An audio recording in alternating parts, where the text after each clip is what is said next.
Hare Krishna. Hmm. Hare Krishna, Prabhuji. Dandavat Pranam, Jai Shri Prabhupada. Hare Krishna, dear devotees. Thanks for joining in. Please accept my humble obeisances. Jai Shri Prabhupada. I've just chatted in the respective WhatsApp groups for devotees to join in soon. Anything else? I think with the existing devotees who have joined already, if you'd like to go over any questions or any topics, please feel free. While I ask few of the other devotees to also join new ones. So please feel free. Hare Krishna Prabhuji, please open, help us to help that session to take go forward. Thank you. Hare Krishna. Thank you. Thank you so much for the prayers and the introduction.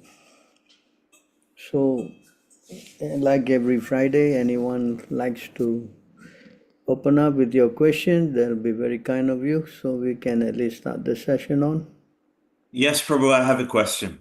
Good. Yes, Hare Krishna. I just wanted to ask, if someone realizes that they're suffering, does like what modes are they under when they realize they're suffering? What I mean is, say, like I don't know what it's like in Singapore, whether you see homeless people or drug addicts or so forth, but like here, like I see drug addicts and they're otherwise in the mode of ignorance, but a few of them actually realize that they're suffering simply because they're on the street and they're using substances and they're suffering in so many different ways. So I wanted to know if, like, which one of the modes is a person under when they realize that they're suffering, and also if someone who is otherwise in the mode of ignorance, who has bad habits, if they realize that they're suffering, then are they truly in the mode of ignorance? See, when you are suffering and you've got knowledge that it's because of my past sinful activities I'm suffering, you know, Yes. so that person is at least in the mode of goodness, he understands. The Yes. one who is suffering and is asking for more suffering and is all due to his sinful activities, you know, Yes. and this verse. This is a person who is a devotee, you know. A devotee, he thinks like this.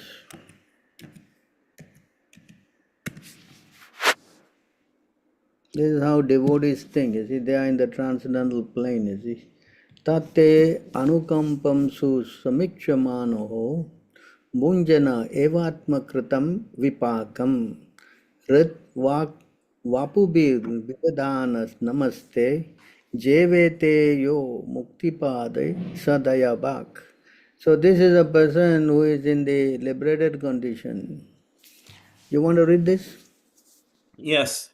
My dear Lord, one who earnestly waits for you to bestow your causeless mercy upon him, all the while patiently suffering the reactions of his past misdeeds and offering you respectful obeisances with his heart, words, and body, is surely eligible for liberation, for it has become his rightful claim. Yeah, this kind of suffering is for the advanced devotee, you know. Like Yes. Haridas Thakur, he was beaten. He said, please, my dear Lord, you excuse them, you know. Can And the can, even in your modern case of Jesus Christ, he also said, you know, they don't know what they are doing, please forgive them, you see. So this is high, you know, a person who is highly spiritually advanced. So a person who is not spiritually advanced is in the mode of goodness. He thinks that this is my karma, I'm suffering, you know. yes. A person who is in the passion and ignorance, they blame the others, you know. My suffering is because of this person and that person, you know.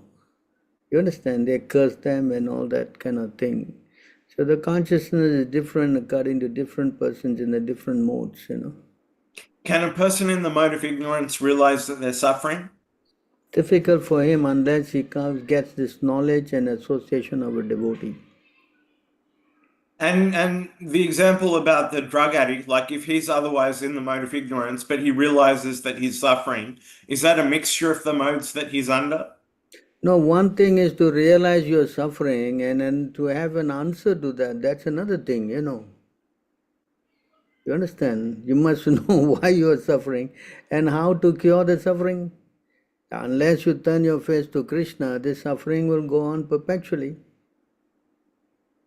You understand? That's why devotee association is most important, you know. Yes. I give you an answer to that. You can see here, this is spoken by Bhaktivinoda Thakur.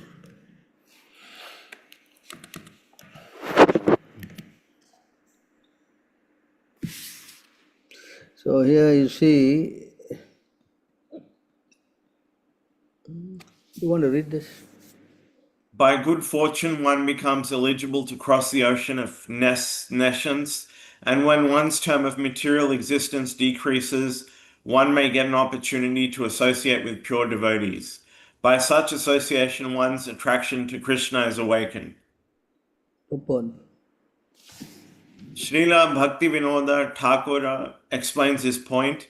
Is this bhagya, fortune, the result of an accident or something else? In the scriptures, devotional service and pious activity are considered fortunate.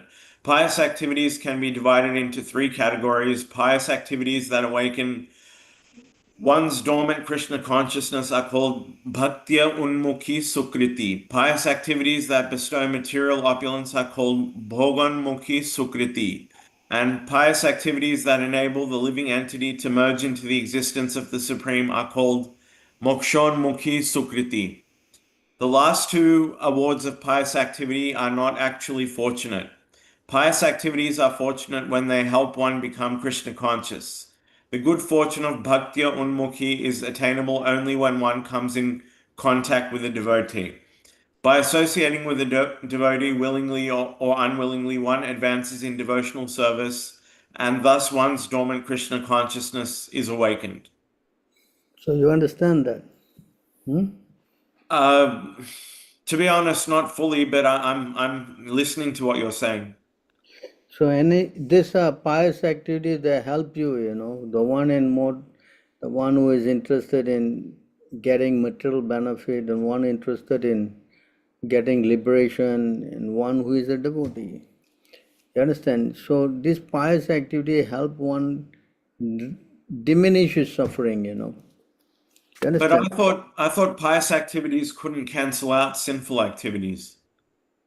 No, that's why Krishna says in the Bhagavad Gita, you surrender to me and I will rid you of all sinful activities. You understand? Yes, You surrender to Krishna, then you see devotional service is very powerful, you know.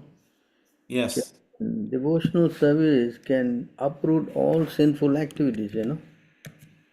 You understand? yes. As is explained here, even initially also you do devotional service. Uh,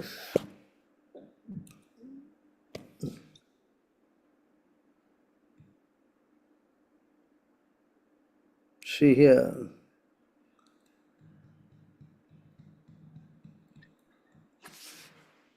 Kleshagni, yes, I remember this one. you can read. Devotional service is Kleshagni even for beginners. This means that it reduces or nullifies all kinds of suffering. The word Shubha Da indicates that devotional service bestows all good fortune, and the word Krishna Akarshani indicates that devotional service gradually attracts Krishna toward the devotee. Consequently, a devotee is not subject to any sinful reaction. So you understand that? Yes, yes, Hmm. So once you do devotional service, then you only get free from all sinful reaction. Whereas if you don't come to Krishna consciousness, then your pious activities and sinful activities, they keep going back and forth, you know. You understand? yes. Hmm? And that's not very, it's painful enough. Yes. Yes, yes. And also, in regards to, followers of Abrahamic religion, because they believe there's only one life, and then, I mean, they do believe in the afterlife, which is obvious to them because that's what they believe in, but they believe there's only one life. So this belief that there's only one life, does that put them in the mode of ignorance? I mean, unless you come to Krishna consciousness, you cannot get a proper understanding. You can speculate in so many ways. It doesn't mean that by your speculation you can find a solution.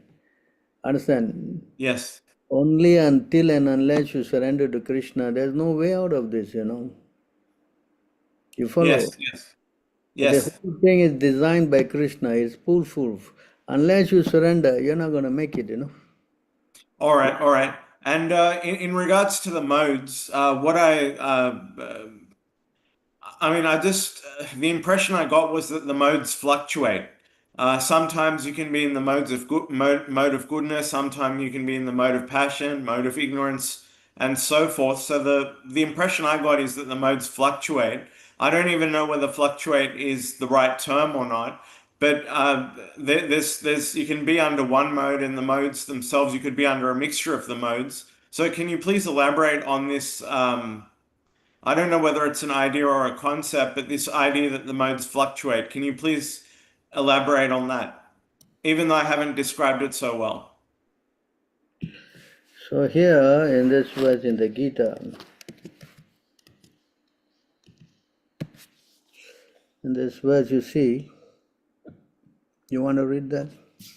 Sometimes the mode of goodness becomes prominent, defeating the modes of passion and ignorance, O son of Bharata. Sometimes the mode of passion defeats goodness and ignorance, and at other times ignorance defeats goodness and passion. In this way, there is always competition for supremacy. You see the point there? Yes, Therefore, it is advised to go above the modes. but is it possible to be afflicted by a combination of the modes at the same time? Always, you are always getting into one kind of mode or the other.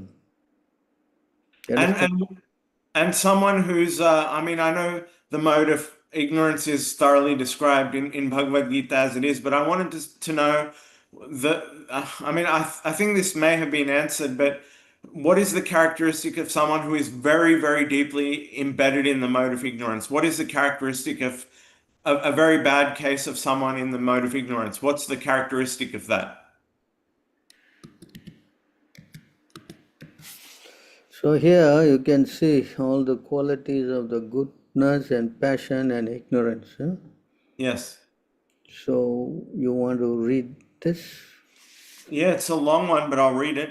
Mind and sense control, tolerance, discrimination, sticking to one's prescribed duty, truthfulness, mercy, careful study of the past and future, satisfaction in any condition, generosity, renunciation of sense gratification, faith in the spiritual master, being embarrassed at improper action, charity, simplicity, humbleness, and satisfaction within oneself are qualities of the mode of goodness.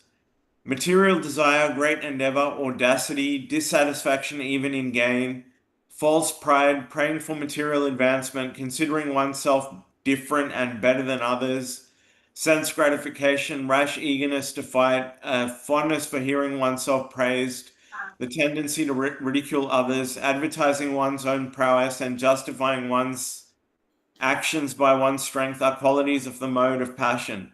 Intolerant anger, stinginess, speaking without scriptural authority, violent hatred, living as a parasite, hypocrisy, chronic fatigue, quarrel, lamentation, delusion, unhappiness, depression, sleeping too much, false expectations, fear, and laziness constitute the major qualities of the mode of ignorance. Now, please hear about the combination of these three modes. So you understand, these are all the qualities that come about when you are in different modes.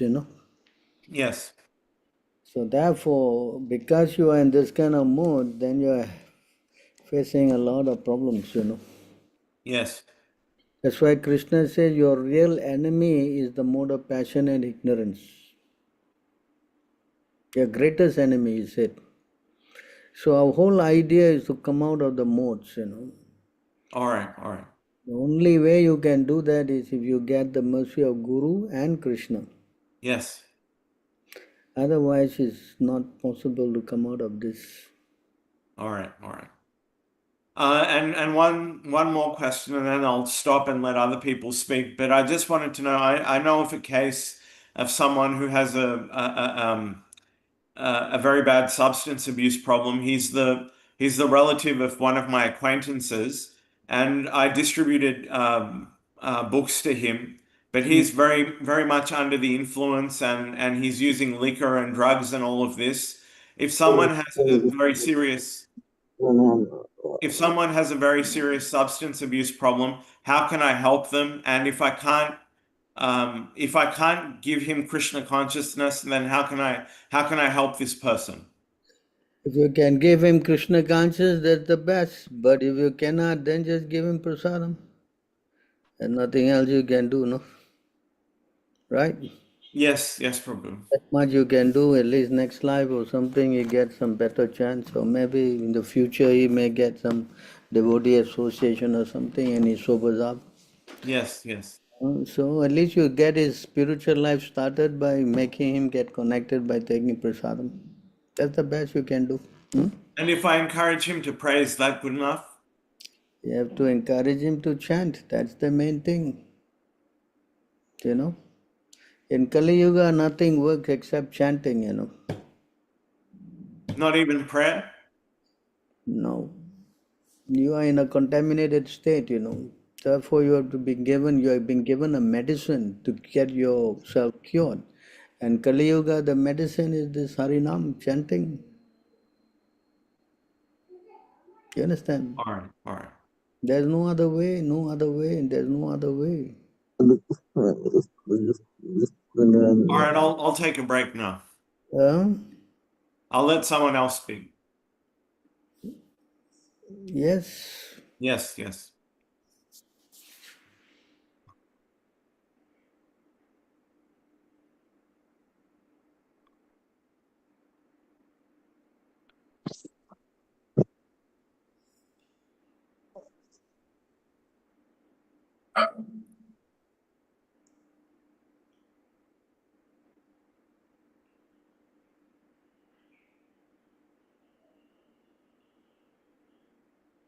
Hare Krishna, Prabhu. There is some long question in the chat.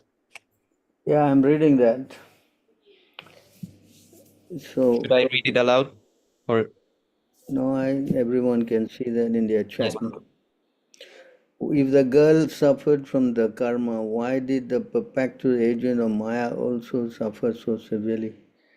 Of course, for sure. You cannot say that you do a karma and you do a sinful activities and you can escape that. You know, that's not possible. You understand? Anyone does sinful activities, they have to pay a price for that. And that's why Krishna say, only by surrendering to me, I will rid you of all karma. You understand?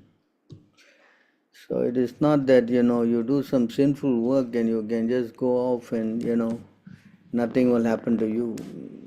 So the girl suffered the karma, and why did the perpetual agent of Maya also suffer severely? It goes two ways, On Ekadasi day, we are not supposed to pluck tulasi leaf. How can we offer bhoga to Krishna? We have forgotten to pluck tulasi leaves the previous day. Also, can we pick tulasi on Dwadasi? Actually, you cannot pick on Dwadasi day. On Ekadasi day, you can pick tulasi leaves, but on Dwadasi day, you cannot pick tulasi leaves. That's the standard. So if you have forgotten, then what to do? At least you pay, offer it mentally. What else can you do? Hare Krishna, Prabhu. Can we use tulsi sticks instead of tulsi leaves? No. You can, if you are in Singapore, you can go and buy them, in the shop. Okay. There's so many shops in your little India selling tulsi leaves. You can always get them. Okay, Prabhu. I thought they're selling only tulsi plants. Tulsi No. leaves also available. Okay. Should go and buy in this shop, you can always use them. Okay, Prabhu, sure. Hmm. Hare Krishna.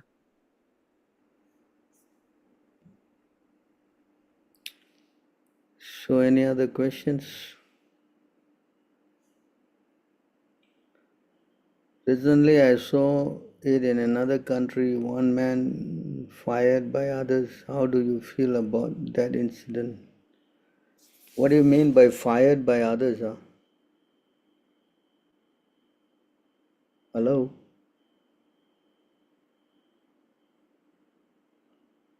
Huh? Can you explain what is this fired by others? I don't understand.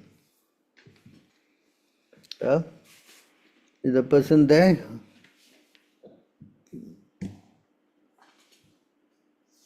Hmm? Can someone help me clarify? Maybe he's saying burned. Huh? Can you write to him and ask him what is he meaning by this? Prabhu, I think he's talking about that situation in Bangladesh where that Hindu man or Hindu fellow was tied to a tree and then burned. I wanted to forward that to people, but it was very disturbing content. But I think he's talking about that incident where the man was set on fire. Oh, is that the case? Huh? Yeah, I'm surprised you didn't hear about it. It was on the news. Mm. Of course, it is not very nice news. Someone has been burned alive, and that also on religious grounds. So this is all symptoms of Kali Yuga because we don't have good administration protecting rights. So this is bound to happen. It says in the 12th canto of the Bhagavatam that in Kali Yuga all these kings will be, very ruthless, barbaric, huh? And the citizens will run away because they have no protection. Yes.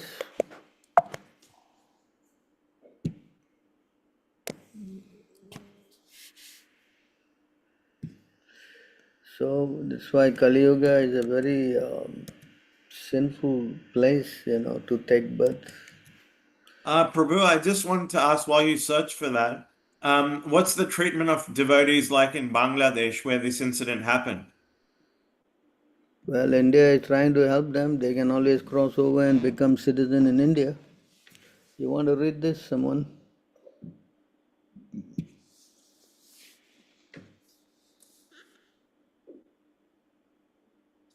Hmm? Can I prove?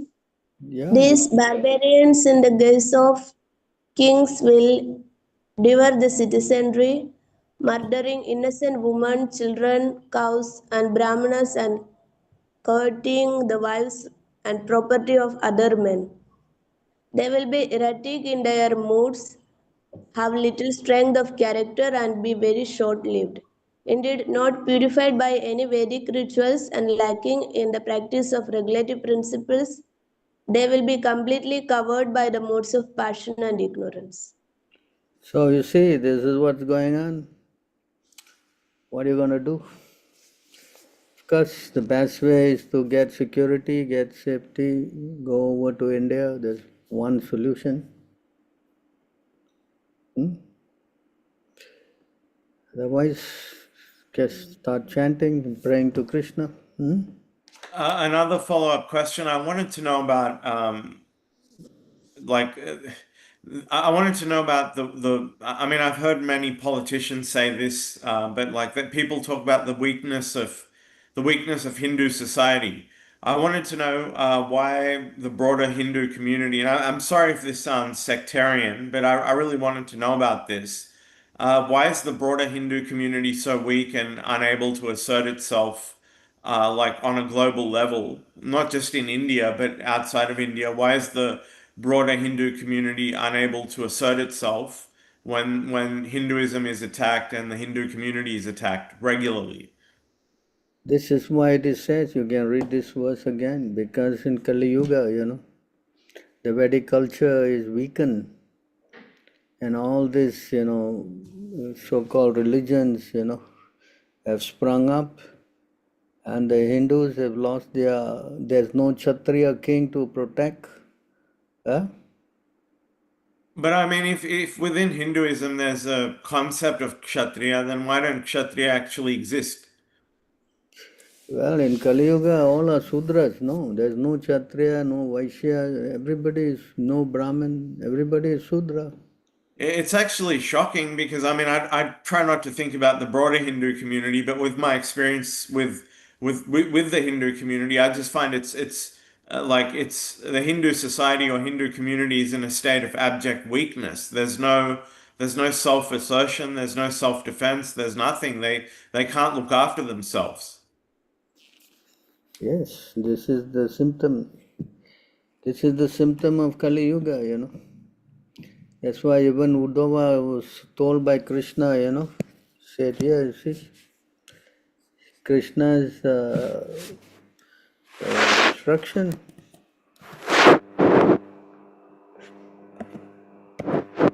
This is what Krishna is telling Uddhava to do. You want to read? My dear Uddhava, you should not remain here on the earth once I have abandoned this world. My dear devotee, you are sinless, but in Kali Yuga, the people will be addicted to all types of sinful activities. Therefore, do not stay here. See? You understand? And not just me, but can a person consider themselves to be pious if they're committing a mixture of both pious and sinful activities? Can they legitimately call themselves pious? All these kind of activities are judged according to the Shastra, What is pious, what is sinful. It is explained here in the Bhagavad Gita. So this is what we say, the criteria. You want to read that? One should therefore understand what is duty and what is not duty by the regulations of the scriptures. Not knowing such rules and regulations, one should act so that he may gradually be elevated. This is the criteria, not one's judgment, One judgment, for me, doing some sinful work will seem like pious work for me. Yes. What is pious and what is sinful, it is all described in this scripture, our Shastra. Yes. So that it should be the yardstick for measuring the piety and sinful activities, not based on our mental speculation. You understand? Yes. Hmm? Yes. So this is what we should understand. So that's why you have to read the scriptures, you have to associate with devotees. Three things, no? Sadhu, Shastra and Guru. Yes. But in the scriptures, they never say that you make judgment with your own mental, strength. It doesn't say that.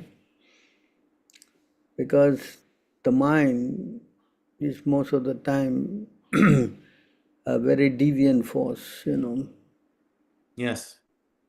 That's why Krishna says your mind is your greatest enemy. Of course, if it's a devotee, then it's the best of your friend.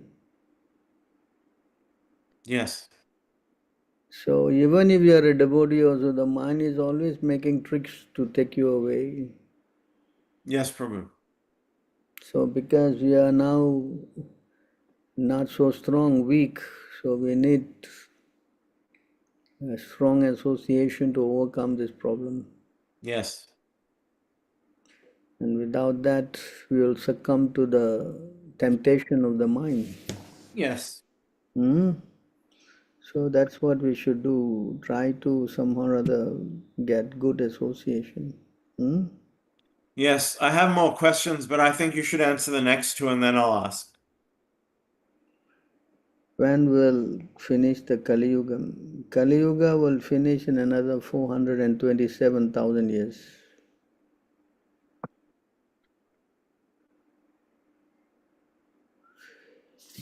Yes, when the place is sinful, definitely there will be a lot of natural calamities, frequent earthquakes and frequent hurricanes or cyclones, tornadoes, so many things, all these things will happen frequently. Drought, excessive rain, floods, shortage of Yeah, food. yeah, I heard that. I need the reference, Prabhu, to like What? need a reference where it is mentioned. You can read in the 12th canto.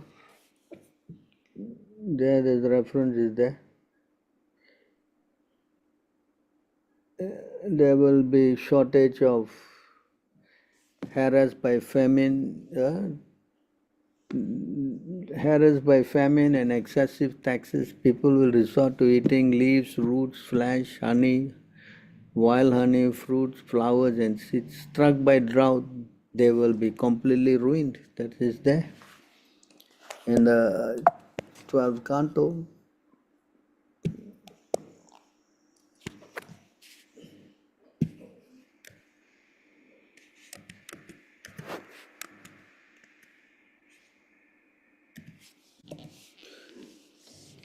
So this is what will be happening.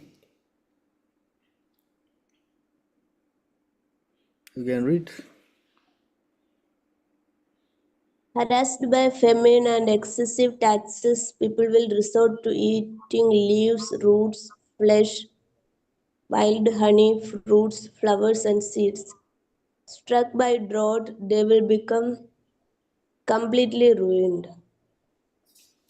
So, hmm?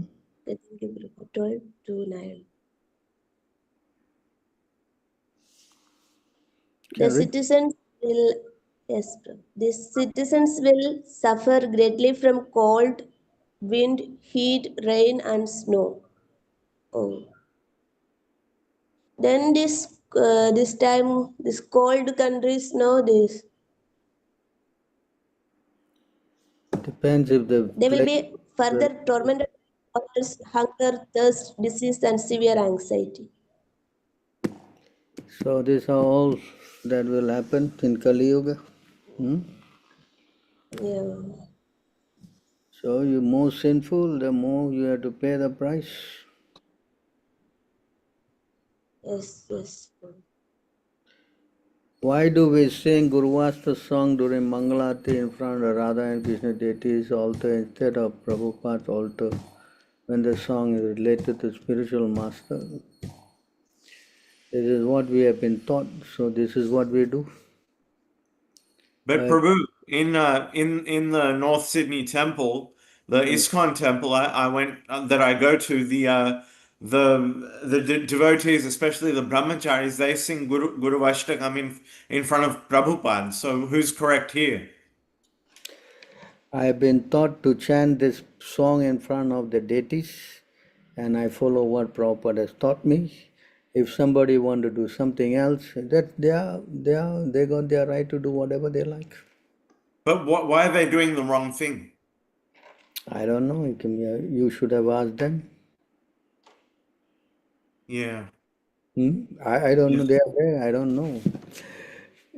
Of course, in Vrindavan they do chant this song in front of Prabhupada Samadhi, but that's a different thing, because Prabhupada Samadhi is there. Yes, Understand? Prabhu. So in other temples we don't have Samadhi there. So we chant in front of the deities.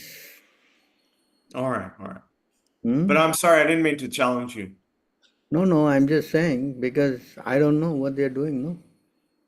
I find with ISKCON, it gets, the more you get involved, the more confusing it gets. Yes, It's because best to stay out of there. this is the problem, They always want to change. Prabhupada said there's the Western disease, always changing. Yes, yes, Prabhu. Correct? Yes, Prabhu. This is the big problem. Tomorrow they will do something else. Huh? Yes. Correct? They Yes, like, Prabhu. they like to be always changing things around, no? Yes. Very unfortunate, no? Yes, Prabhu. What to do?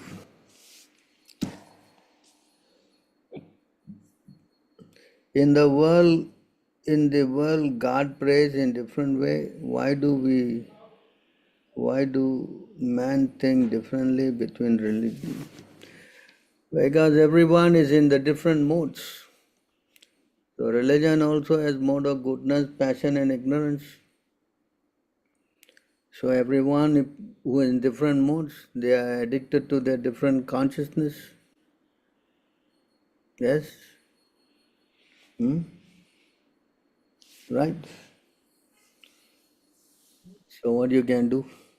That's why this Bhagavatam has a reason to kick out all these other religions. You understand? The Srimad Bhagavatam is reason to what?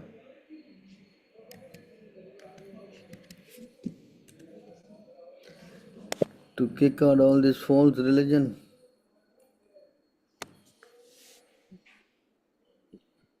Yeah, see, Dharma projehita kaitavotra. See?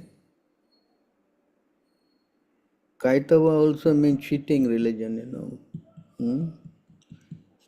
Completely rejecting all religious acts which are materially motivated. So the Bhagavatam Puranam proposes the highest truth. See? You understand?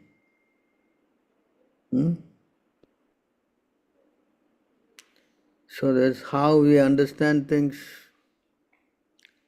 In Kali Yuga, everything is messed up. The whole iron age of hypocrisy and quarrel. Yes.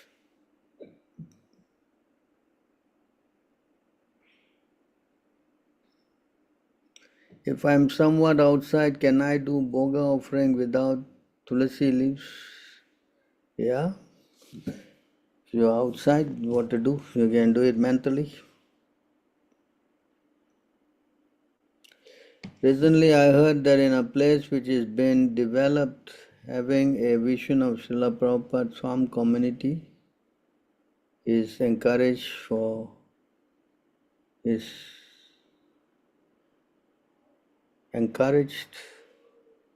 demigod Hanuman worship. Does this show that it's slowly getting out of track? Or should one accept it thinking Hanuman is the Lord Savita? One should only do things that has been authorized by the spiritual master, and in our case it's Srila Prabhupada.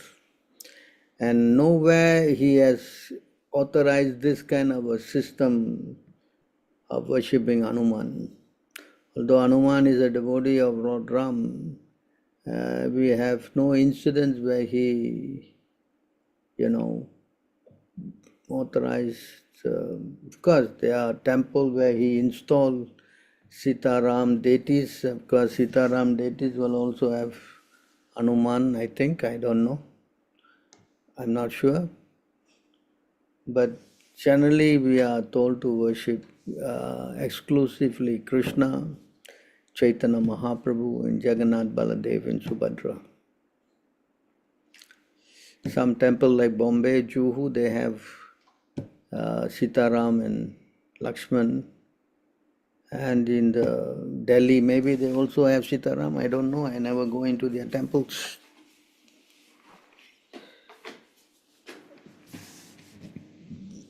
That's my, Of course, nowadays most temples I see that they are prone to worshipping not only Hanuman, many other demigods as well. Lord Shiva, and Durga, and so many things. So therefore, it is explained here in this verse.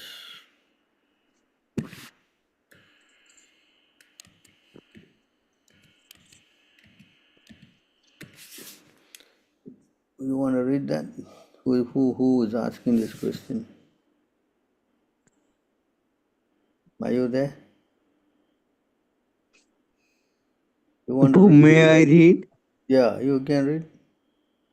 A pure devotee must not cherish any desire other than to serve Krishna. He should not offer worship to demigods or to mundane personalities. He should not cultivate artificial knowledge which is devoid of Krishna consciousness. And he should not engage himself in anything other than Krishna conscious activities. One must engage all one's purified senses in the service of the Lord. This is the favorable execution of Krishna conscious activities. So you see, one should not, deviate to worship, offer worship to the demigods or to mundane personalities. So this is the, standard. We should try to follow this. Yes?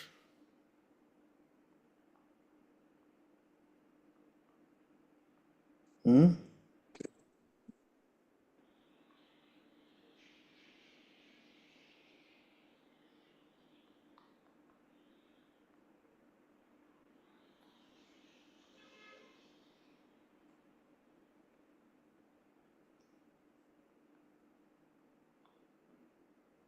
Yes?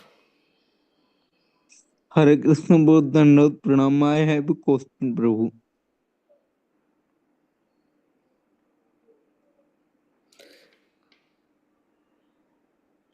So, Prabhu, if I have two options to associate with the Vikarmis now, Vikarmis, and one option is I have to associate with impersonist. So, Prabhu, which is better to associate with impersonist or Vikarmis, Prabhu? If I have no other option, I have to somehow or other associate with one of them. So, which is better, Prabhu? If you associate with people who have no higher understanding, then it's your duty to teach them. And if they don't want to listen, then you have to give up the association. If someone comes and teach you the wrong thing, does it mean that you have to accept their standard? Tell me. Yes, So you associate means you have to tell them, correct them, because you got higher knowledge. But if yes, you don't Prabhu. want to train them up and you want to play the cards along with them, then you will be implicated. Yes, Huh? Is it not? yes, Prabhu. So you have to change your ways. If you want to still associate, then you have to give your association, not take theirs. Is it clear? Yes, Prabhu. So it's what you have to do.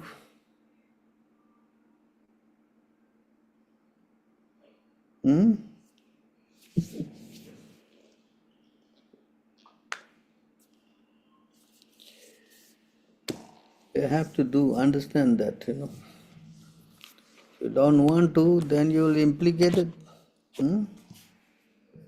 Understand? Yes, Prabhu.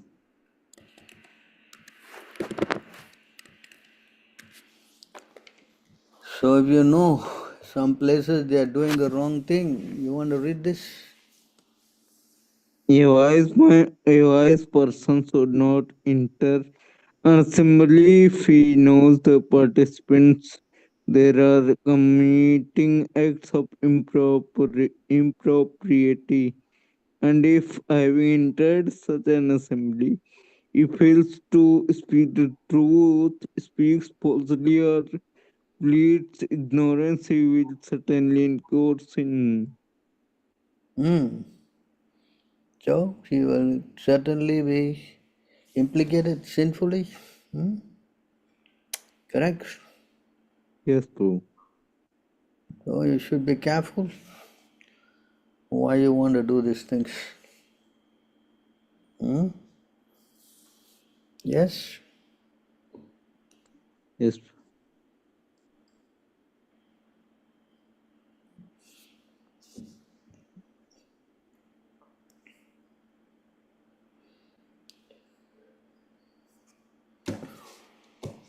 Any other questions?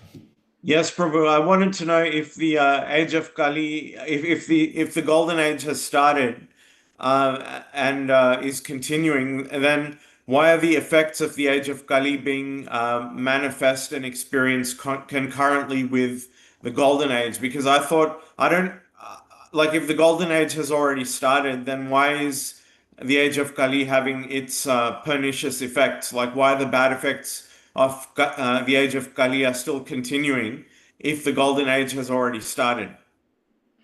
The golden age has not started. Now it's still Kali Yuga, no?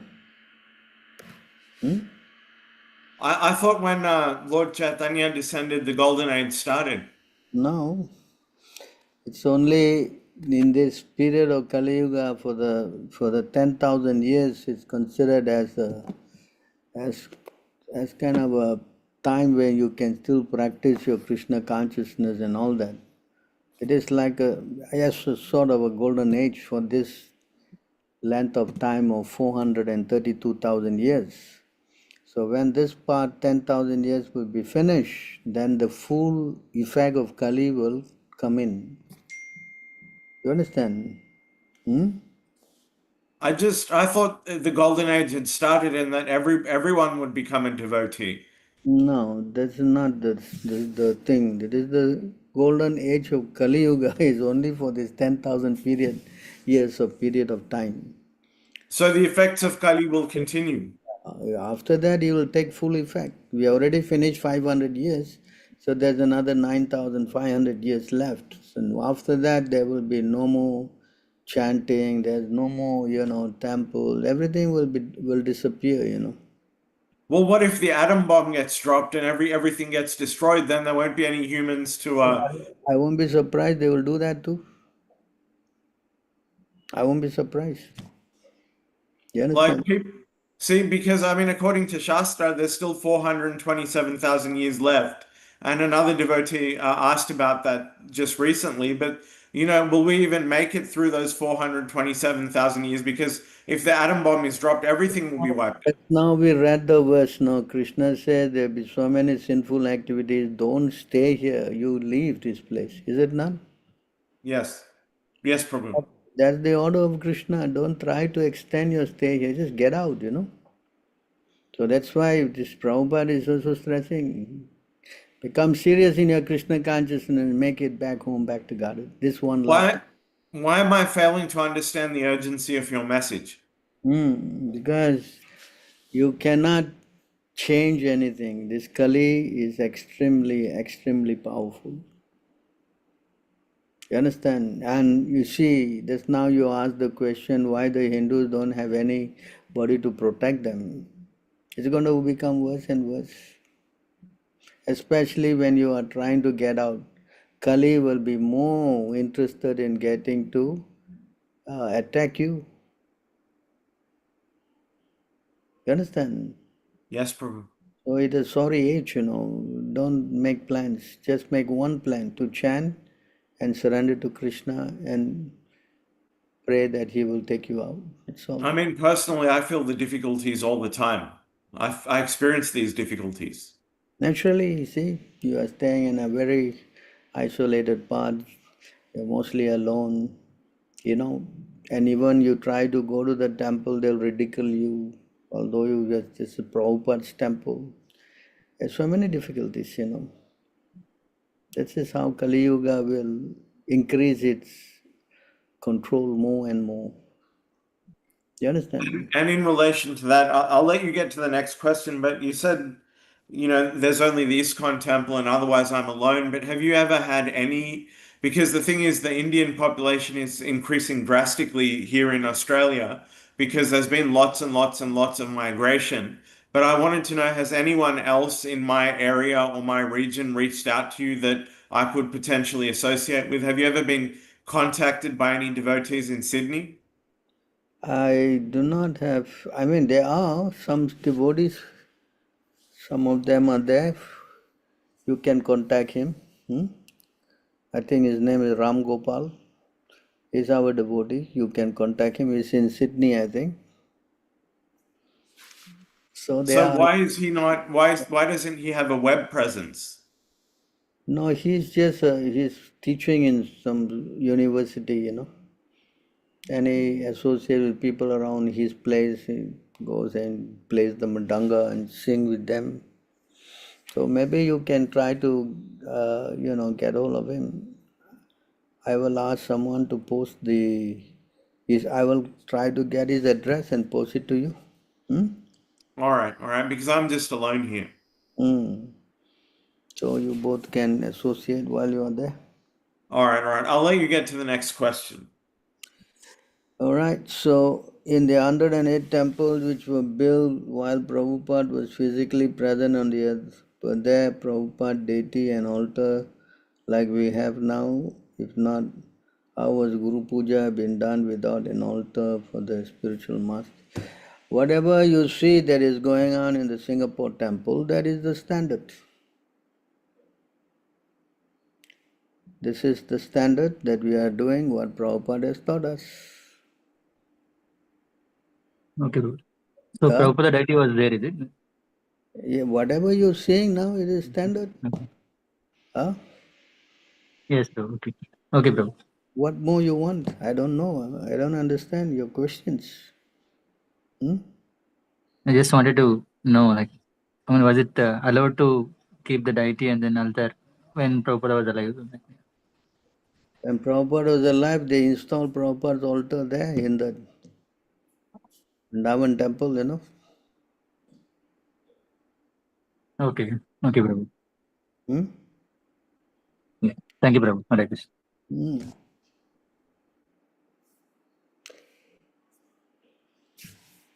Any other questions? Yes, I wanted to know why the rates of psychological problems and mental illness are increasing, especially in the Western world. What's the scriptural perspective on this? See, there are, the lust, correct? Yes. Will increase to anger. Anger will go to being greedy, greed, and greed will follow by enviness, and then bewilderment of memory, and finally it becomes madness. So these are the 6 bad qualities, from lust to anger to greed and so on, and the end result is madness. So when you say madness, there will be many people will be crazy. You understand? Yes, Prabhu. Want to take this direction of becoming lusty? That lust comes from sense gratification? So is lust the root cause of psychological problems and mental illness? Yes, it is the beginning of the end, madness. Understand? And so is that why medications fail to correct, the psyche or the mental illness?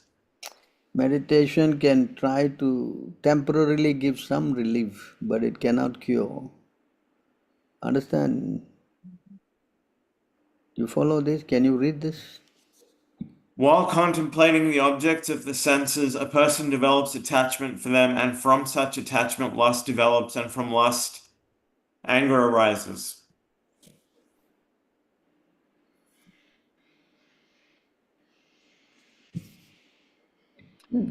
From anger, complete delusion arises, and from delusion, bewilderment of memory. When memory is bewildered, intelligence is lost, and when intelligence is lost, one falls down again into the material pool. Yes. So if you want to go that way to enjoy your senses, then the end result that you'll become crazy. But if you go the other way to Krishna consciousness, then you become liberated. So which Okay. way do you want to go? Well, definitely not towards madness, no. Therefore, the only way to cure this problem is to become Krishna conscious.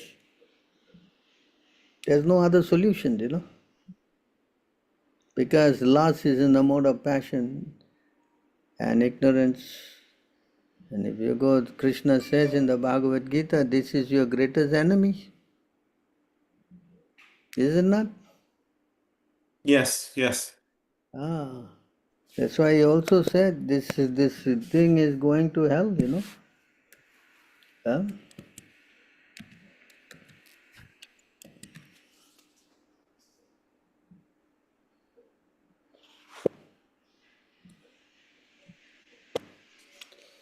So you see, this is the path to hell. Yes. You can read. There are 3 gates leading to this hell: lust, anger, and greed. Every sane man should give these up, for they lead to the degradation of the soul. So you see, so why you want to do all these things, Better to surrender to Krishna and save your soul. Yes, Prabhu. And in follow up to that, I wanted to just comment about my experience with ISKCON. Now, what I've noticed is that virtually all of the ISKCON devotees, I'm not talking about the early disciples or anything like that, but in the last, all the devotees I've seen in the last 10 to 20 years, they all become attracted to, ISKCON and the worship and so forth. But what's attracting them is not so much attraction to Krishna, it's the fact that they've got deep psychological problems arising from failed relationships, like a failed partnership, like a breakup or a divorce or something like that. Virtually every devotee I've met in the last 10 or 20 years has failed relationships, and that messes up their psychology, and then they get drawn to Krishna consciousness, but their psychology isn't corrected, and then they continue misbehaving within ISKCON. And I found that the root cause of a lot of the strife in ISKCON is the fact that a lot of these devotees who are coming in, especially during the last 10 to 20 years, they have deep psychological problems arising from failed relationships. Like I said, divorce and breakup. So what's your feedback about that?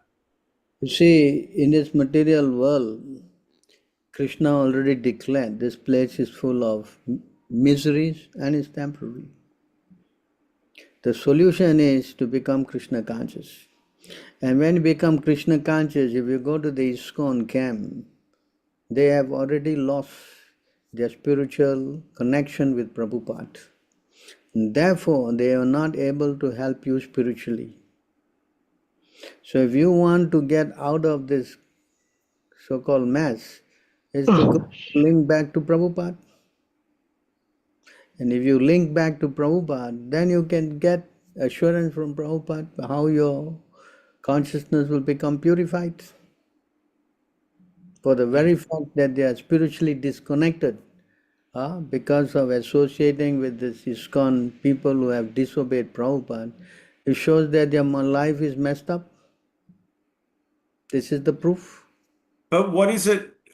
I agree with you, but what is it about failed relationships that drives them into ISKCON? Why do the failed relationships drive them into ISKCON?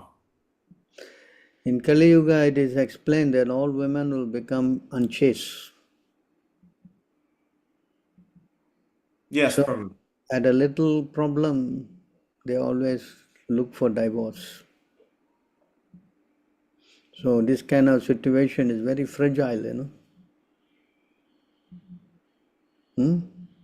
Yes, Prabhu. And so therefore you see so many problems.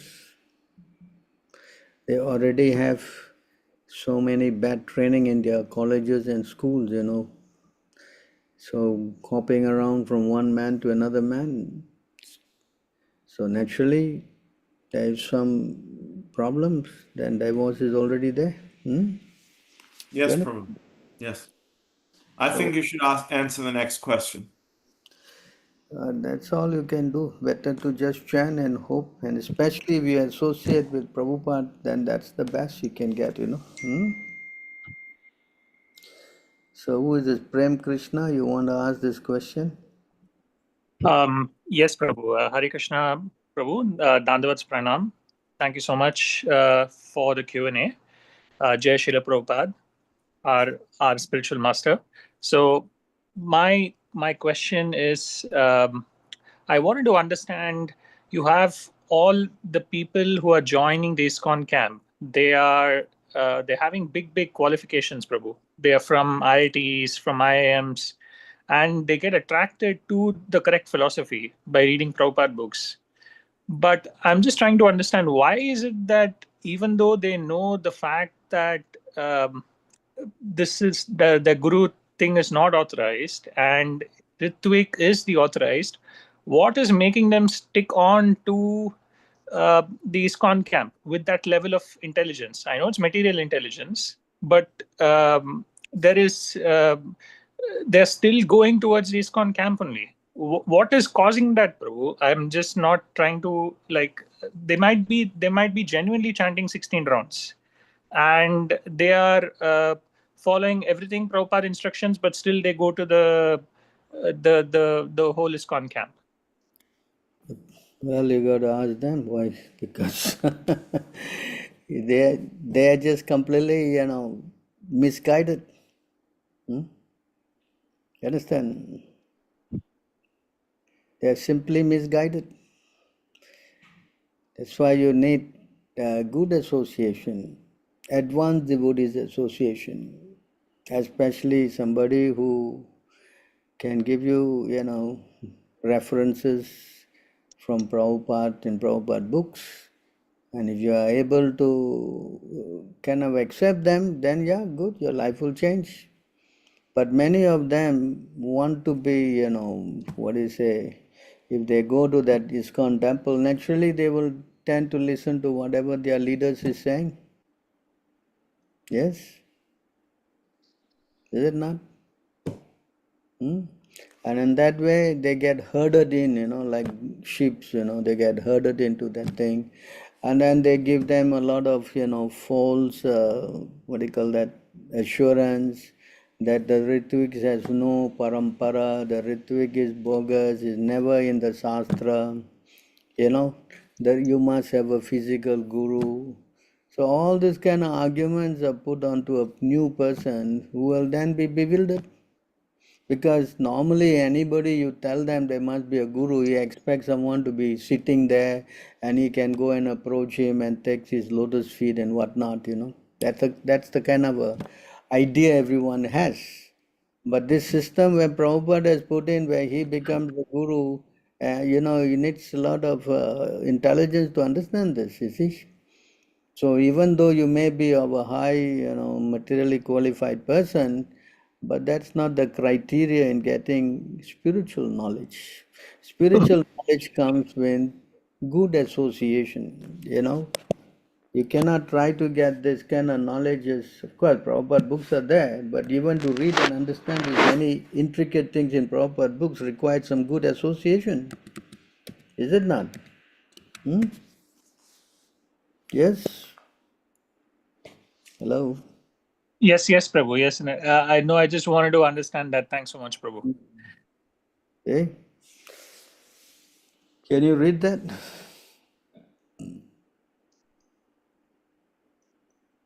Hello? Yes, the root cause of devotional service to Lord Krishna is association with advanced devotees. Even when one's dormant love for Krishna awakens, association with devotees is still most essential. And they in this other camps they make Ritwik as though it's like some kind of a demonic group, Some very aparadi kind of people. They paint that kind of picture. You understand? And even in their question for initiation, they have a question about what you know about Ritwiks. Do you know they are deviant? What is, there's so much of a emphasis is on the Ritvik. Why? Because they know if the Ritvik succeed, then their job is finished. You understand? They are very much safeguarding their material so-called position, You follow? Yes, Prabhu, yes. And when the person gets initiated, then naturally his faith on the Guru will grow. He doesn't want to do shatter his faith. He wants to strengthen it. Then he becomes like a fanatic follower. You understand?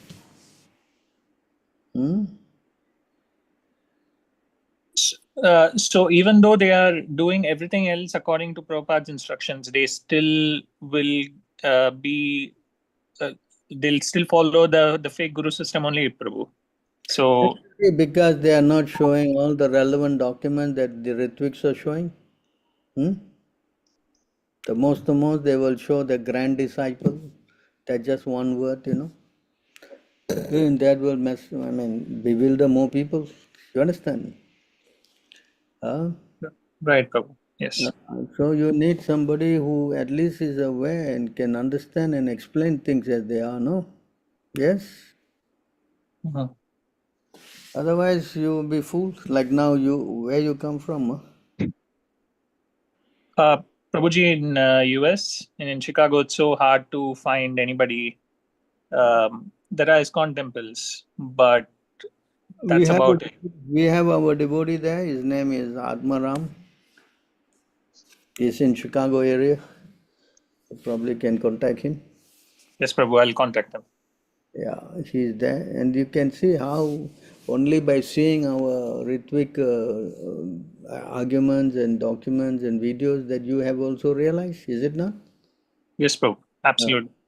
That's the thing, you see. You need somebody to tell you, look, this is what it is, this is here, and us, we show everything, by Sadhu Shastra Guru. There's nothing that we just fabricate or simply say out of our concoction, no.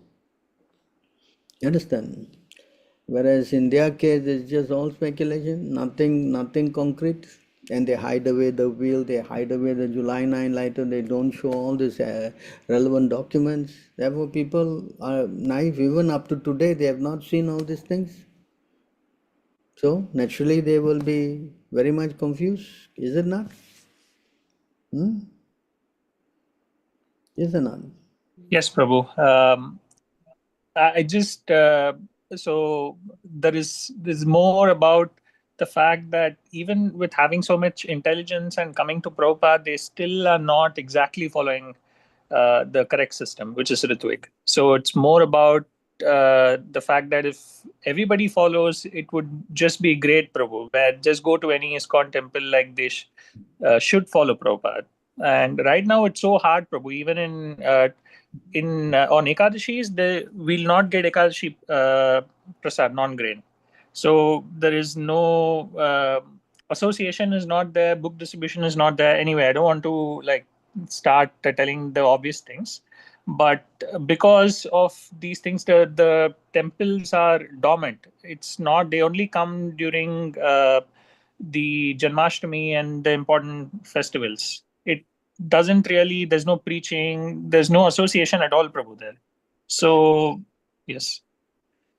Now, you see, it says in this verse, the moment you disobey Prabhupada, then you become useless. You understand? So, how you can become successful when you disobey Prabhupada? Yes? You tell me.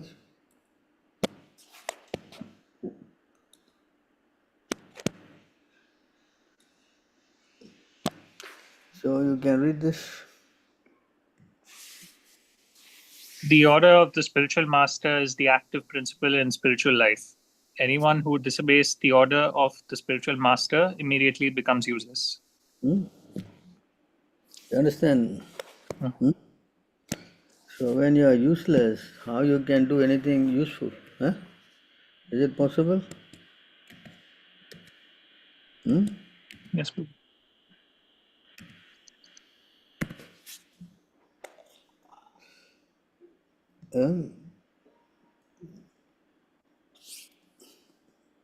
You want to read this? Giving up the regulative principles and living according to one's whims is compared to a mad elephant, which by force uproots the bhakti lata and breaks it to pieces. in this way, the Bhakti Lita shrivels up. Such an offense is especially created when one disobeys the instruction of the spiritual master. This is called Guru Avagya. The devotee must therefore be very careful not to commit offenses against the spiritual master by disobeying his instructions. As soon as one is deviated from the instructions of the spiritual master, the uprooting of Bhakti Lata begins, and gradually all the leaves dry up. So this is the problem, we are trying to educate a lot of people. At least if they can come forward, then we will have, enough strength to move the movement forward. So it requires a lot of support, and this is not a small job though. So it's good that you have realized, since you're from Chicago area, if you can join in our American Yatra, there'll be a very good support for us. Definitely, Prabhu. Dandavats. Thank you so much for ISKM. Yes. It helps a lot. Your Thanks. contact here. Hare Krishna, I have shared the link to our ISKM North American WhatsApp group in the chat. So if Prabhu is not already in that group, he can join. Yeah, that'll be good though. In Chicago, Atmaram is also there. Yes. Yes, Prabhu. Thank you so much. You can Prabhu, leave the contact number, then they will take over from there. Yes, Prabhu. Yes, Prabhuji. So when meeting Lord Chaitanya Mahaprabhu, I heard that a certain exalted devotees before performing obeisance like flat on the ground with straw in their mouth. Why is this? That is the way to show your humility, When you pay your dandavat, especially you take the straw in the mouth, that means you are, and in fact, not only that, you tie something on your neck, that shows that you are really been very humble, So that humility is what Rupa Goswami did when he saw Chaitanya Mahaprabhu. Rupa and Sanatan, they bowed down, like that. So this is, of course, done in those days. And nowadays, nobody knows how to bow down anyway. Correct? They come forward to shake your hands, Is it not? Is it cause Srila Prabhupada described one should be more humble than the blade of grass, more tolerant than the tree, not expect honor for oneself, but give all respect to others. In such a state of mind, one can chant the holy. So the straw in the mouth is a physical reminder that I am lower than this grass. I guess so. I observed the extraordinary character of devotees mentioned as unmatched, unparalleled, and behave in very humble way. So that's good. Thank you very much for your realization. So the North American link is there. Hare Krishna Prabhu, Dandavat Pranam, Jai Shri Prabhupada, Nimai Das here. Except my this is all Prabhupada. Jai Shri Prabhupada. Thank you, Prabhu, for these sessions. So, Prabhu, could you give us a few advice on to what to focus to grab the devotees who have gotten Shri Prabhupada books through some other group? Because ISKCON does do some book distribution, of course, much less than before, but they still do. So devotees get connected with Prabhupada through these books. But then very often they go to ISKCON books. So during that time, between they get the book until they get initiated by one of these men, this is the time we should grab them. So what is the best means for us to be able to give them the knowledge and bring them into our association? Well, of course, unless they meet you and you can talk to them, or if they go to as most people nowadays, to your channels or ISKM channels, and then they try to call you up, then that's a good chance, But otherwise, if they just go there, then naturally their faith and attachment from there will become a little bit more stronger. And those people, the first thing they will tell them is, don't go to the Ritviks. See? So if I'm a new man, I'll try to, I'll cannot try to follow the instruction. Yes? So that is our problem, because it's hard to get them. And of course, when they go there, this is how they shield them. Because our only hope is to pray to Krishna and Prabhupada that some of them will get good intelligence and they will come to us.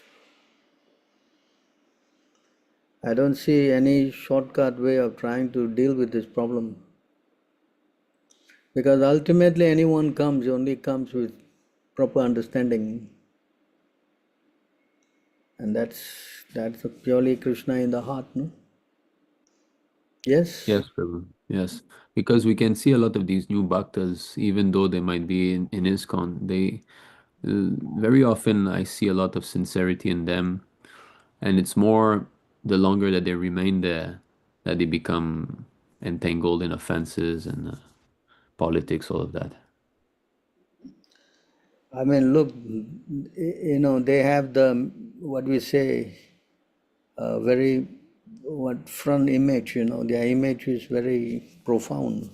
They have a big temple, they have so many things going on, whereas we are pretty small, practically, most of our temples. So to give an impact requires a lot of strength. In those days, they were actually witch hunting us. When we go out and distribute books and all, they will come after us. They will attack us. We have gone through a lot of difficulties.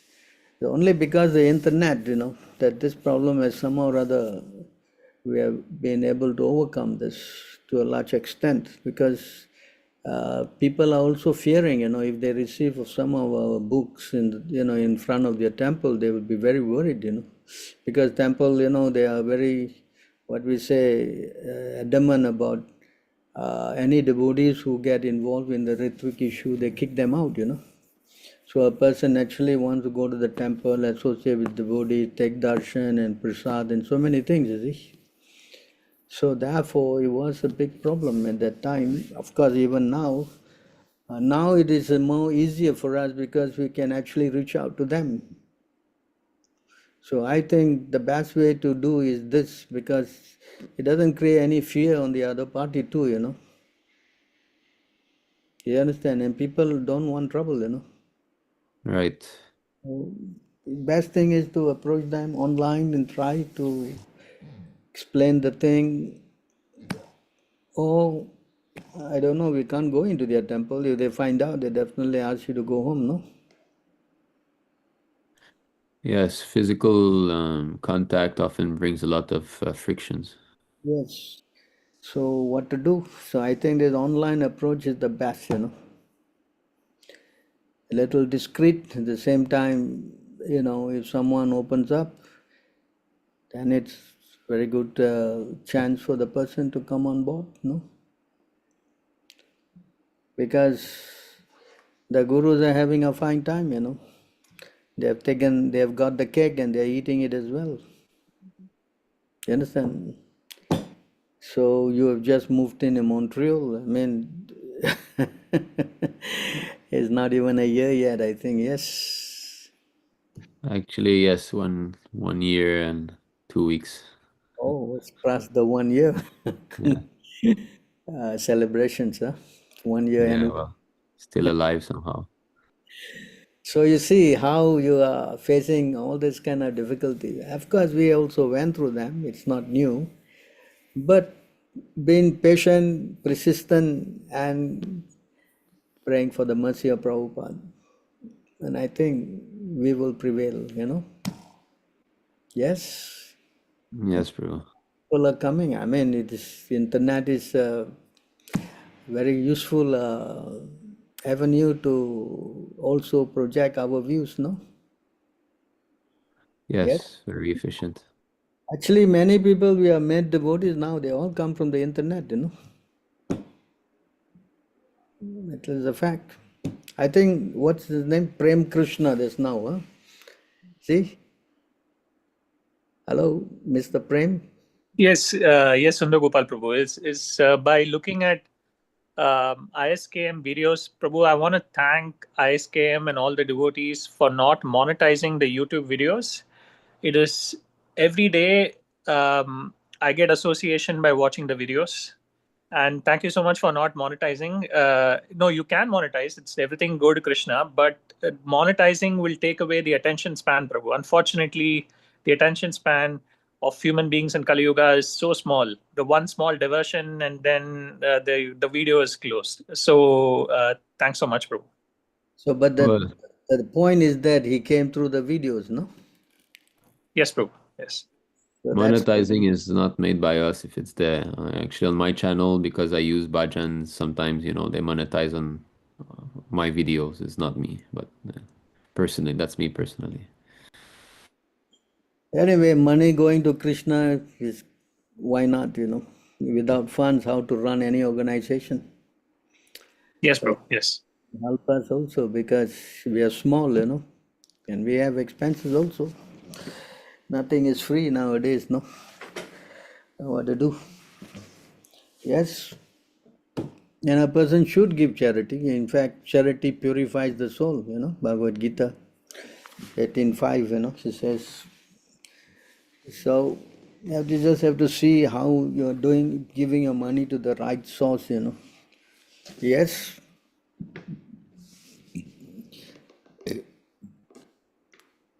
Prabhu, in addition to that, I wanted to ask, as a follow-up to what Nimai Nitai Prabhu said, I've basically been working on.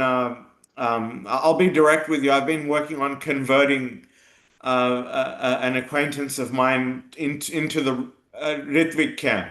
And I've sent her several messages and several emails and so forth, trying to recruit her into the Ritvik camp because she has a lot of experience with ISKCON and she's been very badly bullied within ISKCON. So she hates ISKCON, but I've been trying to bring her into the Ritvik camp. I've invited her to the WhatsApp groups and the web content and even these video discussions, but she's refusing to associate with the Ritvik Sangha. And she's had a very bad experience with ISKCON, but I'm not able to convert her. So what should I do? Because I don't want to nag her. You can give her all, the links for our videos and our books and so many things are there, no? You just forward them to that and let her get educated that way. I mean, the funny thing is, I know, but the funny thing is, she hates ISKCON, but she's very defiant. She doesn't want to join the Ritvik camp. No, but you can send her our videos. Out of curiosity, she may just look at them, no? Yes, yes, and that also leads me to the follow-up to that. What I've noticed is what's been happening past couple of years is there's a lot of devotees becoming anti-ISKCON, like they have bad experiences within ISKCON, and then they become anti-ISKCON. But they don't join the Ritvik camp either. They hate both ISKCON and the Ritvik camp. So it's They have really. lost faith, They have lost faith.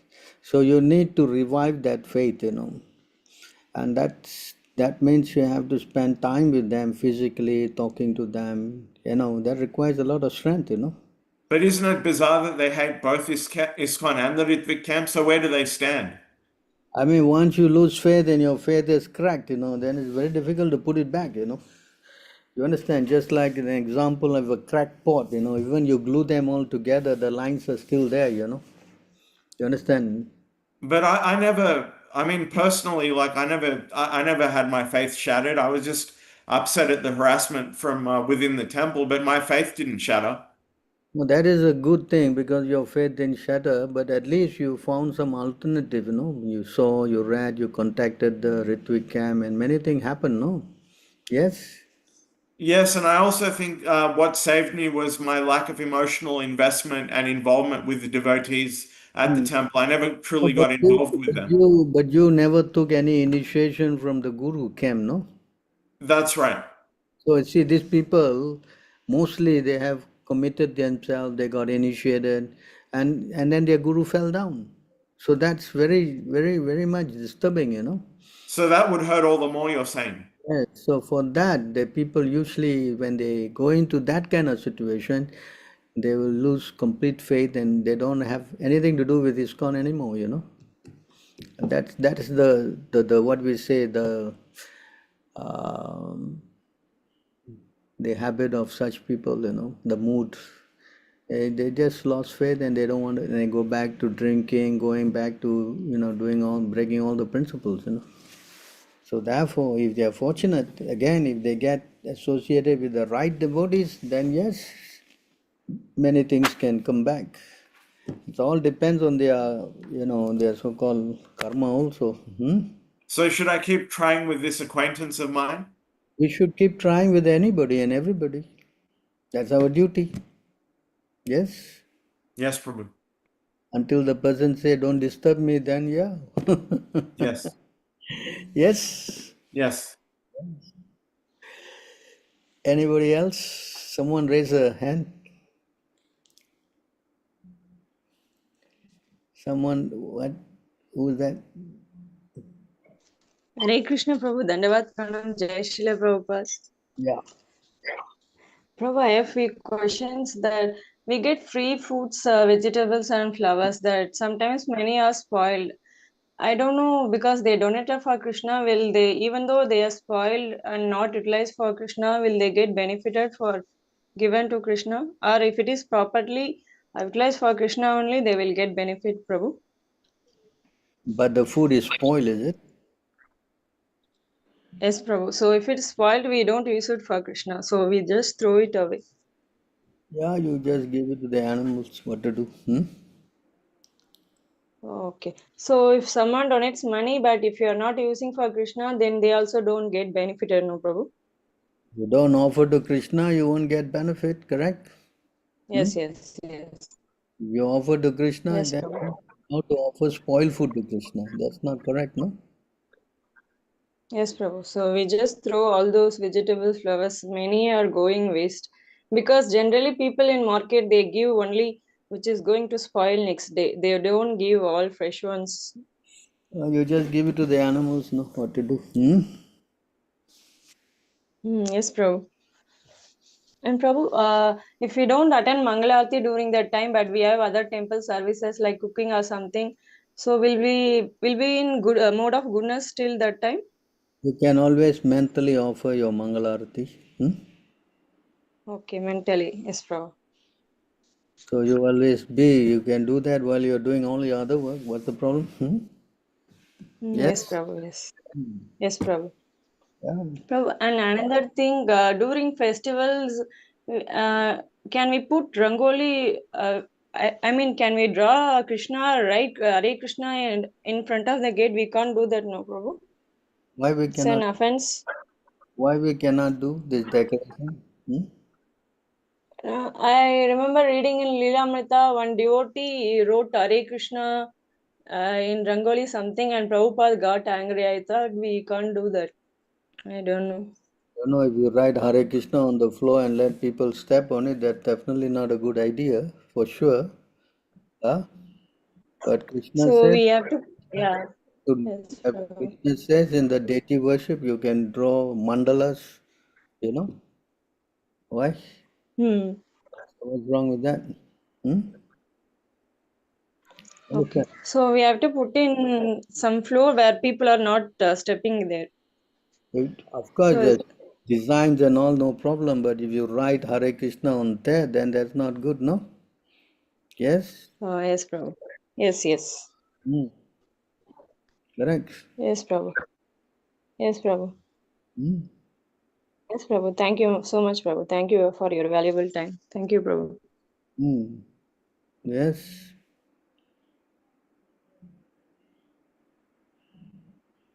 Prabhu, I have a very important question.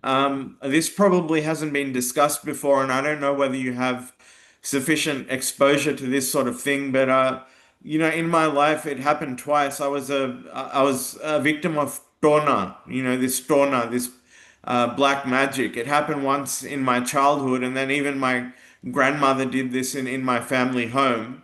And since these rituals were performed, and it happened in front of me and my family as well, Like it's just the after effects of that has been that my life has become really, really miserable for so many years. And I was doing a lot of research on this Dona, this black magic, and it's basically like a curse and it can last for decades. So I know you'll say that the solution to this is Krishna consciousness and sattvic sadhana.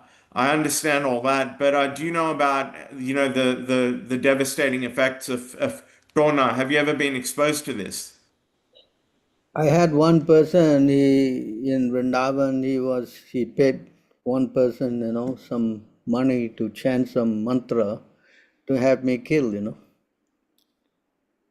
Yes, So, but if you are taking shelter of the Lord and chanting Hare Krishna and especially the Narishma prayer, so it doesn't work. You understand?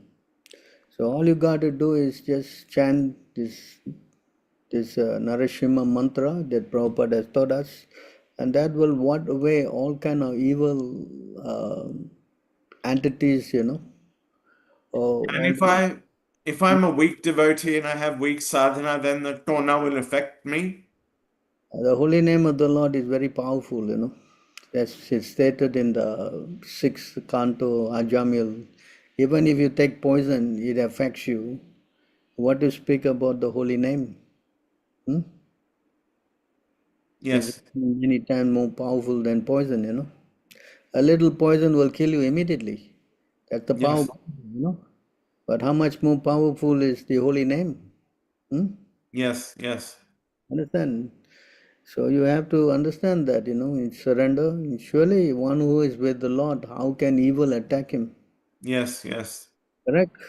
Yes, and I was doing some research and I came across this devotee, this individual called Nityananda Dasa. He did a Hmm. lot of research into Prabhupada's poisoning and his the poisoning that occurred.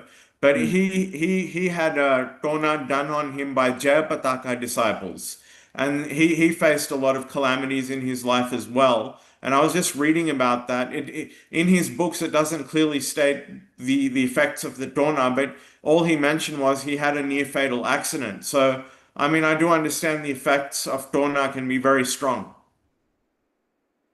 Oh yeah, it can be very strong, but it doesn't affect the devotees. Yes. Prabhupada himself say, the moment you chant, you will not be affected by this. Hmm? Yes, Prabhu. So you have faith and you chant, I'm sure everything will be very auspicious for you. Hmm? Yes. Yes, Prabhu. I mean, in my case, I can just tell you my experience because he was chanting to get me killed, but it did not work. Hmm? You understand? Hmm?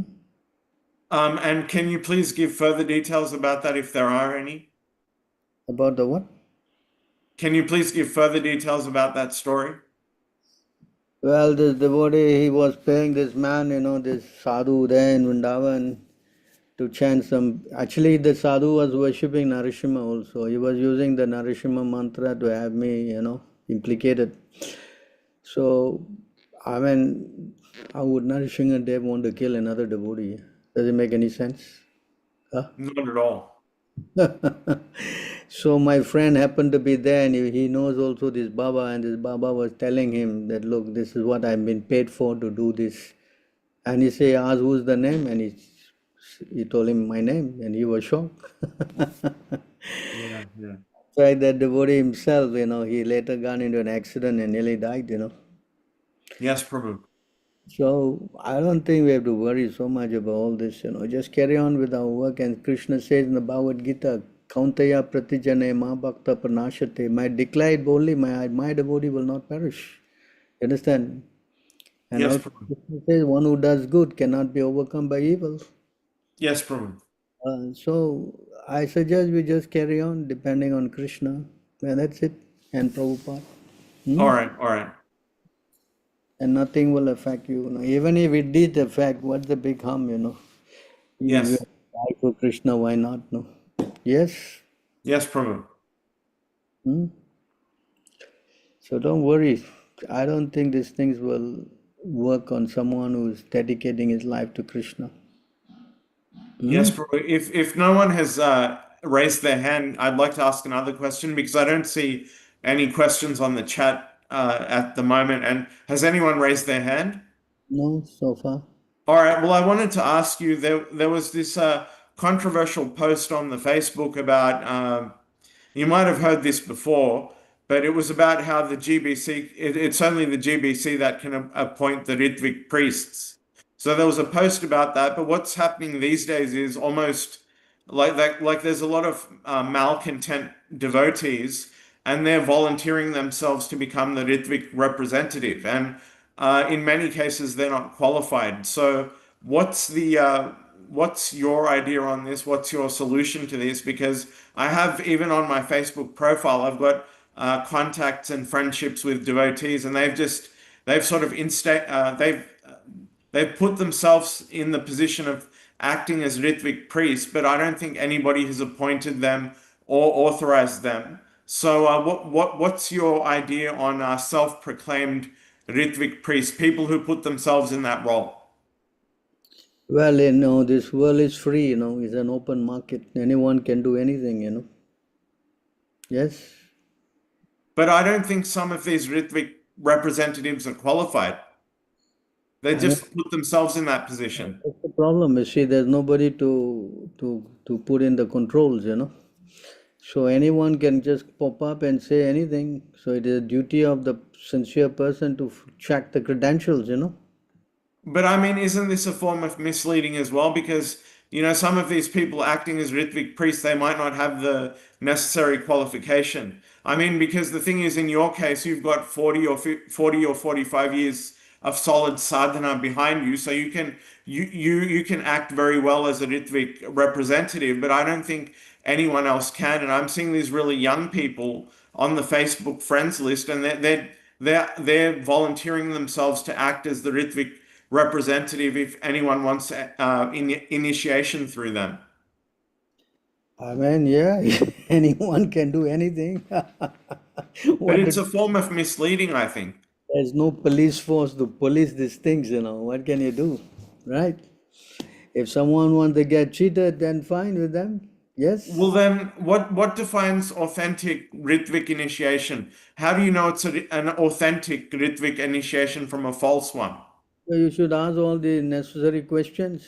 How you get this qualification, who authorized you to act as a representative, what is your credential, what's your profile? So many things you can ask, no? Correct?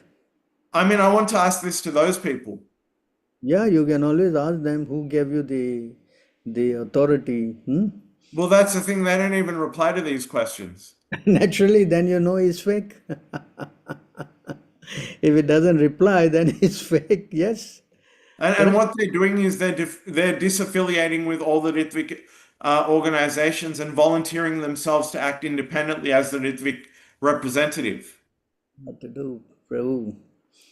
What can you do, As I said again, there's nobody to police this thing, Yeah. That's the problem. So we just have to go on with our work, and by chance, if they come onto our side, then we can explain many things. Yes? All right. I'll wind up with the questions. No more questions. Thank you, Prabhu. So, okay, anyone else, any questions before we wish you again a happy new year? And I just have a quick reflection or realization to share, Prabhu. yes. May I? Yes. Hare Krishna, Prabhu. Please accept my pranam, Dandavat pranam. I only wanted to say that till the time we grow as a big community, I just came across this realization that since we all feel non-devotee association as a big challenge for most of us who are in isolated places and remote locations. So is it okay that mentally we, because Krishna himself has said that he has shared this knowledge of Bhagavad Gita to Surya in the beginning of this Manvantara. And then Lord Shiva also we know is one of the great Vaishnava. So is it right for us at our level to mentally think about them for our need of association at this stage when we are not a big community? Am I okay to do that? No, I you needed have your. to, even though you're isolated and you're alone, you just follow the standard that is given by Prabhupada. Yeah, for So, association, I'm asking Prabhu. For association, can we mentally associate with Surya Dev with or Shiva, Vayu Dev or Lord Shiva? no, Mentally, we associate and no, no. Okay. no. You just follow the system that you have to associate with spiritual master, Prabhupada, and Krishna Yes. and Chaitanya Mahaprabhu. This is system. You Right, cannot Prabhu. do something different, not given by the spiritual master. So I advise you, Perfect. if you can at some point of a time go to any one of our Ritvik temples and you associate Mm. and learn the procedures. That will be a good help for you. Yeah. Perfect, Prabhu. Otherwise, Sure. you will come up with so many things which is not, especially if you're coming from a Hindu background, then it is Yes. helping all the, Hindu things with you. See, Mm. go and be with Agree. us and you learn how we do our so-called rituals every day, the programs, that will give you added strength, Hmm? Perfect, Prabhu. Hmm. Perfect. Thank you so much for your enlightenment and your divine association always. Hare Krishna. So Vishnu has put his hand up. Is that? Hare Krishna Bhuji. Yeah. I know you since last 3 years online. I've seen, but I'm meeting you for the first time. Very glad. Please accept my obeisance. I'm very new to ISKCON, and this I got in touch with one person from ISKCON, and that's how I got to know about Srila Prabhupada. And then I started researching online, and that's how I found the ISKM. So Where are you last, from? Where are you from? I'm basically from Kerala. I stay in Bangalore. Oh, you're staying in Bangalore. Yes. Oh, good. So you Yes. can associate our devotees there in Bangalore? Yeah, I got connected with few actually Oh, that's through the very nice. Telegram page. Oh, very nice. So Pro- tell me, what's your question? So I do have two questions. One is that I got connected actually initially through ISKCON, and then I connected with few people from ISKCON Bangalore. So you just mentioned that that chanting of Hare Krishna, Harinam is so very powerful that it is powerful than poison or an atom bomb. So since it is very powerful, they are also chanting it. Will that make them a bad person in any sense? What is your your view on that? Like the people in ISKCON, they're still chanting 16 rounds. They're chanting very powerful mantra. But is it okay to associate with them? You see, can you read this one?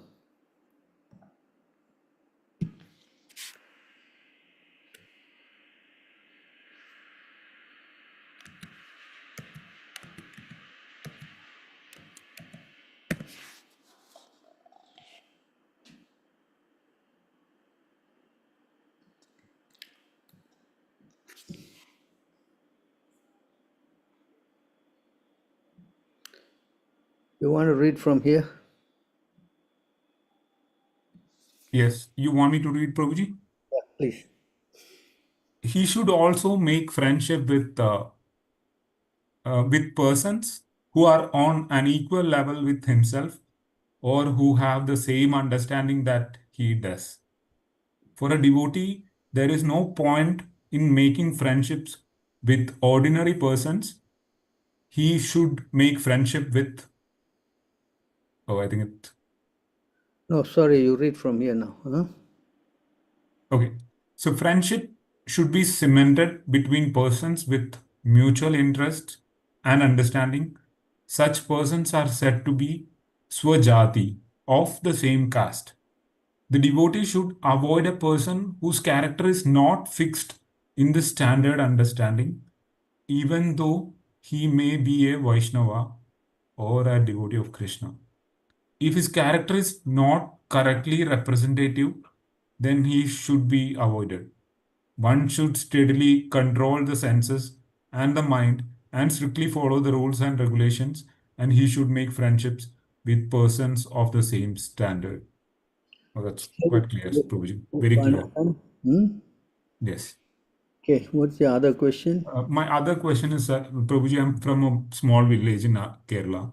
So there we have a small temple. It's basically a Lord Ayyappa temple. Which part of Kerala? Alua. Where is that? Huh? What's the nearest big city? It's Alua, Prabhuji, near Cochin. Cochin. Okay, we Yeah. have got a temple in what is that place? Hare Krishna Prabhu, and Prandesh Prabhupada. They've got a temple in Etumanu. Etamanu. That Yeah, is. quite So far, Prabhuji, but still, it's like around 100 kilometers, 80, 100 kilometers from if there. you can go there and associate with our what's his name, Madhusudan Prabhu, that'll be very nice of you. Okay, I'll try, Prabhuji. I think you can give him the contact, Sham Govinda. You can write Yes, down Prabhu. the contact details, then he will forward you the necessary information. Yes, Prabhu. Yes, Prabhu. I'll send him. It's good So, that you associate with our devotees, no? okay. Because if you go like that to the ISKCON people, they will pollute your consciousness. Okay. And right now, actually, they gave me some tasks because I know Malayalam. They wanted one of the books to be translated. I'm actually sort of ended up translating this. What book is that? It's called The Captain. It's a brief biography of Srila Prabhupada. I'm translating it into Malayalam. But I mean, you have to be careful, Mm-hmm. because the moment you go to them, then they will slowly kind of poison your mind, Mm-hmm. Poison in what sense, Prabhuji? They say you must have a guru, Okay. you must have a living guru. Mm-hmm. But I mean, they will say the ISKCON guys are the next in line. You need a living representative. In this way, they create so many doubts in your mind. Understand? That's why it says in this verse, the devotee should avoid a person whose character is not. Understand? Yeah, it Yes, says. Prabhuji. Character is not fixed in the correct understanding, even though he may be a Vaishnava. See, even though he may be Vaishnava, we should avoid. You understand? Yes. And if you go, and then more and more, you become friendly to them, and then what will happen? Yes? They will pollute our minds. Yes. So you better to disassociate, Mm-hmm. Can do many things with our society. At least we have this book, what IA-77, that one is translated into Malayalam already. Maybe you can contact Madhusudan Prabhu and see if you can print that into a hard copy, and you can start distributing, and even all these people that you are associating, you can preach to them, no? Correct? Yes, Prabhuji. That they preaching to you, you should preach to them and tell them, look, what you're doing is wrong. Original person is Prabhupada. Why Prabhupada say you can come to me? Why you have to go to these other people? Correct? Yes. So you should also spread this message to all the others. Correct? Correct, Prabhuji. So if you spread this and you do your work there and everybody do everything preaching Prabhupada's glories, then you see how everybody can be safe. They're going to all these ISKCON guys and the gurus are falling down and all that. Is this the nice thing? Tell me. It is not. So why you want to put people into this wrong path? Tell me.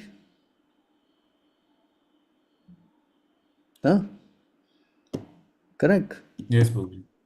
So you try to help preach Prabhupada, and explain this Ritvik system to the others. Can? Yes.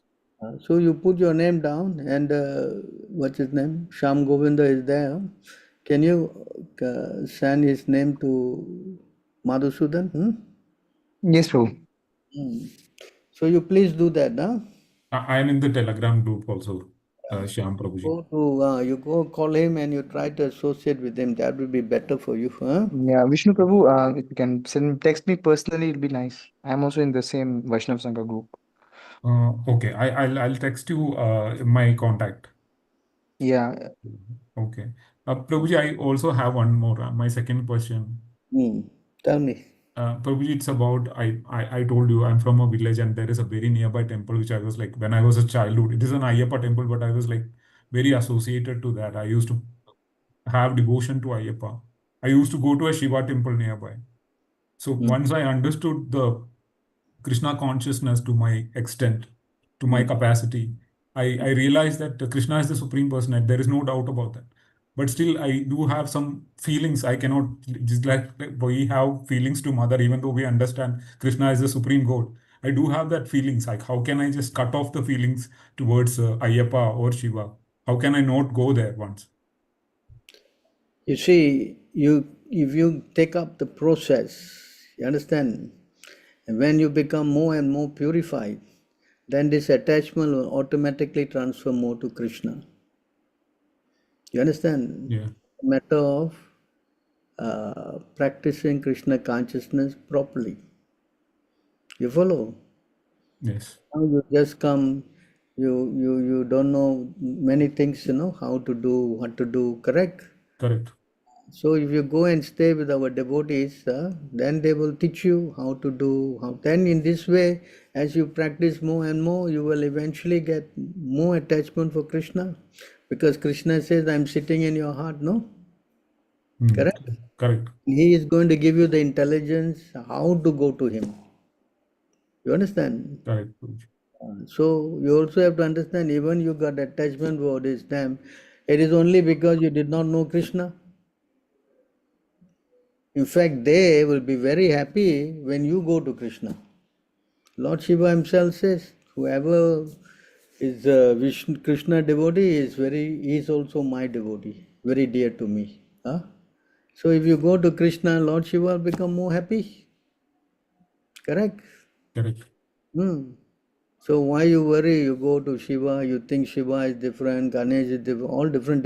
Yeah, it's a fact, but they are demigods. They are not Supreme Personality of Godhead. You understand? Yes. So you have to understand this thing, So since you are new, naturally you have so many doubts like that, So you associate with devotees. I think there are so many of them in your Telegram group and all. You can talk to them, and if you can go to our temple, that'll be the best for you. Okay. Correct? Even for a Yes, short time, few days, a week or something, and you'll see how much you will improve. Okay. I think he also is doing Mangalarti and everything, Madhusudan Prabhu. You can go to his place also. Okay. Okay, Prabhuji. Very good. Hope to see you when I come to Kerala next time. Yes, Prabhuji. Hare Krishna. Hare Krishna. Sorry for any offenses, Prabhuji. I'm very new. No offenses. You put your name down, get to contact them, Okay. Yes. All right, then I guess if you have any last question before I wrap up.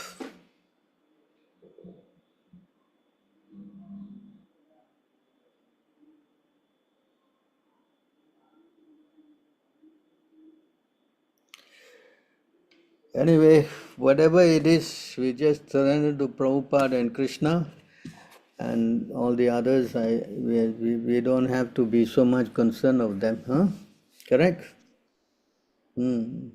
Since we have found that Krishna is the Supreme Personality of Godhead, then naturally we should go. Correct? Yes?